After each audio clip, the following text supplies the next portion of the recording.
हे राजा राम तेरी आरती गाओ, हे राजा राम तेरी आरती गाओ, प्यारे आपको मनाओ, आरती गाओ प्यारे आपको मनाओ, आरती गाओ प्यारे आपको मनाओ, आरती गाओ प्यारे आपको मनाओ, हे राजा राम तेरी आरती गाओ, हे राजा राम तेरी शीश पे रघुकुल मुकुट विराजे, गलों में जंती माला साजे, गले पे पीतांबर वस्त्र है राजे, कि चरणों में तेरे में शीश झुकाओ, हे राजा राम तेरी आरती गाओ।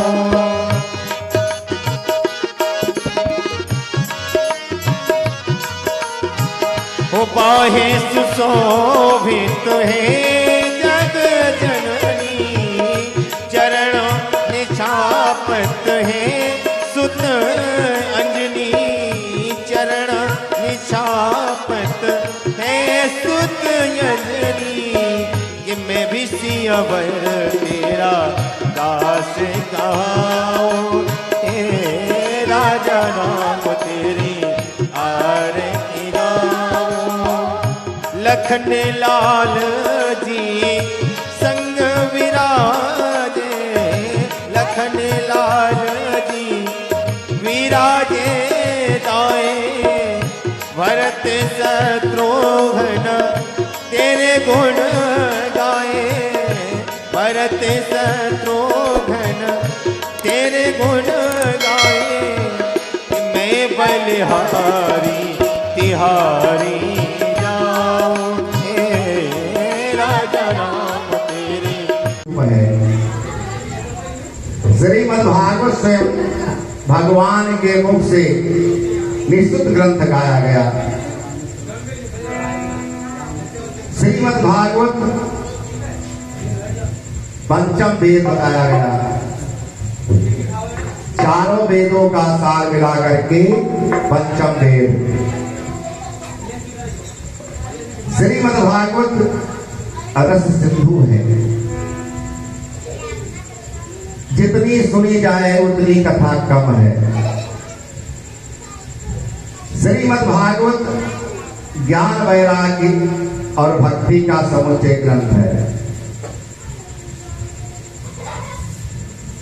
श्रीमद् भागवत कथा का श्रवण मनन एवं चिंतन भक्त बढ़ाता है, और श्रीमद् भागवत अवतारों का इतिहास है। श्रीमद् भागवत नर को नारायण पद प्राप्त कराने के लिए उत्तम सोपान बनाया गया है। व्यास जी ने परम मंगल में परात्मा अखिलेश्वर अकारण करुणावान भक्तवान से कल्प तरु गीताण लेते पीताम्बरधारी श्री बाल कृष्णलाल की वानवी प्रतिमूर्त की श्रीमद् भागवत पुराण। श्रीमद् भागवत कथा कभी मनोरंजन दृष्टि से नहीं सुननी चाहिए, लेकिन श्रीमद् भागवत कथा की पद्धति बताई गई, कथा सुनने का नियम बताया गया, और कथा क्यों सुनी जाती है श्रीमद् भागवत ग्रंथ। इन बातों का जिसमें विशुद्ध विवेचन किया जाए उसे हम भागवत महात्म कहते हैं। सबसे पहले श्रीमद् भागवत सुनने का अधिकारी जो होता है, जो गुरु करता है, सबसे पहले गुरु, उसके बाद श्रीमद् भागवत कथा सुनने। भगवान ने अनेक रूप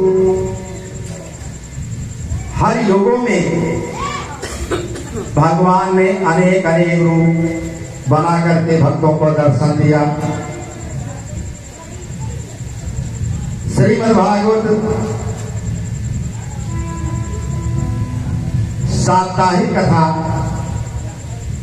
बताई गई कि कथा कम से कम 7 दिन में आचार विचार के साथ सुननी चाहिए। श्रीमद् भागवत में 362 अध्याय, 12 स्कंध बताए गए। श्रीमद् भागवत व्यास जी ने बताया कि गुरु कोई तो गुरु बहुत है, लेकिन ज्ञान गुरु, ज्ञान देने वाला गुरु, दीक्षा लेनी चाहिए, उसके बाद श्रीमद् भागवत की कथा सुननी चाहिए।